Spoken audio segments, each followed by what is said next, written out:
tema. En continuación, hará uso de la palabra nuestro camarada, el licenciado Benito Mirón Lice, que por cierto, me pide decirles, camaradas, que él fungió como asesor jurídico del Ejército Zapatista de Liberación Nacional. Adelante, camarada Benito.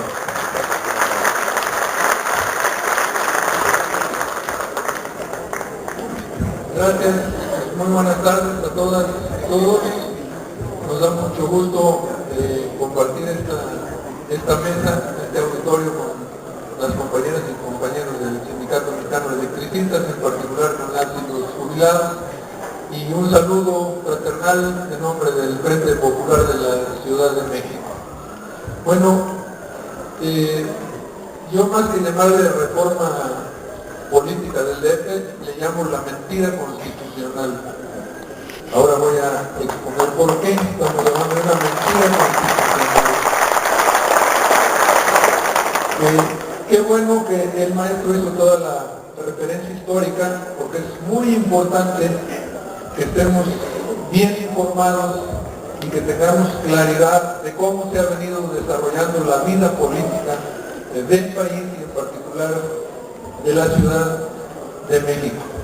Yo me pregunto y les pregunto a ustedes, ¿qué hemos oído de la reforma política? Ahí en la televisión, en las declaraciones de Mantera, de Trump y de toda la clase política, pues yo lo que les he oído es decir que ya no vamos a ser Distrito Federal, ya vamos a ser la Ciudad de México. Entonces, ¿en dónde está la trascendencia de una reforma política para una ciudad como esta? Desde mi punto de vista, de alguna manera ellos tratan de bajarle la importancia que esto tiene, al llevar a la gente a creer que la parte fundamental de la reforma es que ya vamos a cambiar de nombre. Como decía Mantera, sepultamos al Distrito Federal y le damos la bienvenida a la Ciudad de México. Otra, que con esta reforma, porque ya vamos a tener constitución, pues vamos a dejar de ser ciudadanos de segunda. Eso lo oímos a cada rato de ellos. Y yo pregunto con todo respeto para todas y todos los habitantes de los otros estados de la República, ¿qué acaso los habitantes de Chiapas, de Guerrero, de Veracruz, de Oaxaca, Sinaloa, Tamaulipas, etcétera, etcétera, etcétera, han dejado de ser ciudadanos de segunda porque tienen constitución? Todos los estados tienen constitución y son ciudadanos como nosotros, de segunda, de tercera y de quinta, pero la calidad de ciudadano de segunda o más abajo no nos la da una constitución ni una reforma de una ley, nos la da el modelo económico neoliberal al que no se refieren. ¿Ustedes han oído algo que se hable del modelo económico en la reforma política del DF? Como dijo don Teofilito, ni lo oiremos, no lo vamos a oír porque ellos no van a cambiar, no es la finalidad cambiar la estructura, la revolución económica, por decir lo que necesita el Distrito Federal. Esa no es la finalidad de la reforma. La finalidad de la reforma es consolidar el modelo económico neoliberal que ya venimos padeciendo. Yo les voy a recomendar un librito muy pequeño que se llama ¿Qué es una constitución?, de Ferdinand Lassalle. Él dio 2 conferencias en Alemania, en Berlín, en 1862, cuando se discutía sobre la constitución de esos países, Prusia, Alemania, etcétera, donde reinaba el absolutismo y querían hacer una constitución, unos obviamente conservadores, otros liberales, etcétera. Y él da 2 conferencias interesantísimas. Y es 1862, y cuando nosotros nos situamos hoy aquí en el Distrito Federal con el modelo económico neoliberal que padecemos, nos damos cuenta que lo que dice Lassalle es de toda actualidad. Les voy a decir una definición muy breve que nos marca La Salle, que nos dice en su conferencia, lo dijo él, dice, ¿qué es en esencia la Constitución? Y abordo el tema de la Constitución porque el asunto de la reforma política es todo a caer en una Constitución. Esa es en sí la reforma política. Decía La Salle, la Constitución es la suma de factores reales de poder que rigen en un país. La suma de factores reales de poder que rigen en un país. Fíjense, se juntan esos factores reales de poder. Ustedes cuando lean el libro van a ver cómo describe quiénes son los factores reales de poder. Es el gobierno, son los empresarios, el capital, el ejército.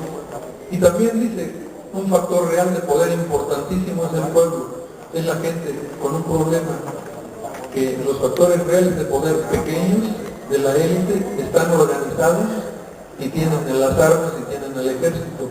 Y el poder real más valioso que es el pueblo está desorganizado y por eso siempre los pequeños, los menores, se imponen sobre las mayorías. Entonces dice él, se juntan esos factores reales de poder organizado, extienden una hoja de papel, fíjense qué simple, nada de constitucionalistas y profundos estudios y hay que escudriñar la ley y todo. No, es muy simple lo que es una constitución. Se juntan esos factores reales de poder, se extienden en una hoja de papel, se les da expresión escrita y a partir de ese momento, incorporados a un papel, ya no son simples factores reales de poder, sino que se han erigido en derecho, en instituciones jurídicas, y quien atente contra ellas, atenta contra la ley y es castigado. Estos son el fondo de las constituciones. Nosotros oímos siempre que cuando hacemos algo que no le gusta a los de arriba, nos dicen que estamos violando el Estado de Derecho, ¿no? Están violentando el Estado de Derecho. Pues el Estado de Derecho no es más que el Estado de los intereses de la clase en el poder. Así de simple es la definición. Les voy a leer en un artículo Álvaro García Linera, el boliviano, que analiza la Constitución de Bolivia y dice, ¿qué es el proceso constituyente? El proceso constituyente es un proceso de guerra llevado adelante por medios políticos. Acá no estamos hablando de un tema legal, estamos hablando de un tema de lucha de clases, lucha de sectores, lucha de entidades, lucha de colectividades. Y en otra parte de su estudio dice, la Constitución no tiene que ver solamente con abogados, es un tema político, es un tema de fuerza, es un tema en que el bloque social convierte su fuerza en un hecho legal. Bueno, les doy todas estas referencias, como las que hace La Salle, como las que hace Álvaro García, para adentrarnos y tener claridad realmente qué se busca, cuál es el fondo de la reforma política en la Ciudad de México. Bueno, ¿de dónde viene? ¿Quién pidió la reforma política en la Ciudad de México? Esta me refiero. Es cierto, como decía el maestro, que la izquierda, las fuerzas progresistas de muchos años atrás se ha venido reclamando, por supuesto, pero esta reforma que estamos viviendo ahora, ¿de dónde viene? ¿Saben de dónde viene? Viene del Pacto por México. Es otra de las reformas estructurales que se acordaron en el Pacto por México. No viene de otro lado. Por eso estamos desinformados de ello, por eso los gobiernos nos quieren ausentes de ello, y una forma de tenernos ausentes es estar diciendo que vamos a dejar de ser ciudadanos de segunda, que ya no nos vamos a llamar DF, que nos vamos a llamar Ciudad de México, etcétera, etcétera. Ese es el fondo de la reforma política. Yo digo, hoy tenemos ciertamente una oportunidad histórica de sacar adelante una reforma política verdadera, o que esto se quede en una caricatura. ¿Y de qué depende? Bueno, pues ya lo decía Lasalle en sus conferencias, pues depende que el factor real de poder, que es el pueblo, se organice. Si no hay esa organización, el factor real de poder, que es el pueblo, se queda totalmente al margen y no va a tener ninguna decisión al respecto. Hay un peligro gravísimo de eso, sin duda. No es fácil, por supuesto, organizarse, pero creo que hay que hacerlo. Primero, hacer interesar a la gente. Decía yo en una frase, bueno, hacer, dicho sea con respeto, ¿no? Hacer que los confusos tengan claridad. Tenemos que estarnos explicando permanentemente esto. Y también hacer que los indiferentes se indignen al saber qué es lo que se está tramando con esto. Entonces voy a decir un poco de esto, ¿por qué planteamos esto y qué estamos viendo? O sea, ¿qué esperamos de la Constitución de la Ciudad de México? Bueno, decimos, si hay un constituyente que no es ciudadano, que no participa el pueblo, la gente, las organizaciones, los liderazgos, los sectores, etc., pues no podemos esperar una Constitución de ese tipo, de ese nivel. Vamos a esperar una Constitución que va a representar los intereses de la élite política, de quien está ahí. Y efectivamente, lo que el maestro, van a ser 100. Pero no es lo más, no solo es grave que 40, como ya se decía, sean de dedazo. Yo me pregunto, si estamos hablando de la Ciudad de México, que va a tener ya su propia Constitución, pues se supone que están al margen de la autoridad federal. Entonces, ¿cómo es que Peña Nieto nombra a 6 constituyentes? ¿Cómo es que Mancera nombra a 6 constituyentes? Esta reforma política es un acuerdo del Pacto por México entre los partidos que participaron en este pacto y entre los ejecutivos federales y local, Miguel Ángel Mancera y Peña Nieto.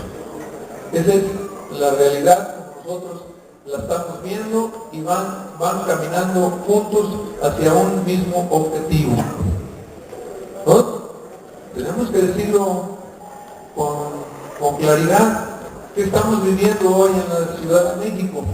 Y habría muchos ejemplos, pero uno, los grandes proyectos de las desarrolladoras construyéndose por todos lados, pero por montones, los grandes negocios de las fotomultas y de las cuotas de los segundos pisos y todo esto. Yo me pregunto, ¿qué esa clase política que está haciendo esos grandes negocios va a atentar contra sus propios intereses, dándonos una constitución progresista, de izquierda, para que beneficie al pueblo, para todo? Pues no. Si no hay esa organización, si no hay esa fuerza real venida desde abajo, no vamos a lograr avanzar de ninguna manera en eso, y lo único que nos llevan es a consolidar justamente el modelo económico neoliberal que hoy estamos viviendo, y que les faltan algunas aristas legales para actuar todavía con mayor facilidad. Bueno, esa es una, pero la otra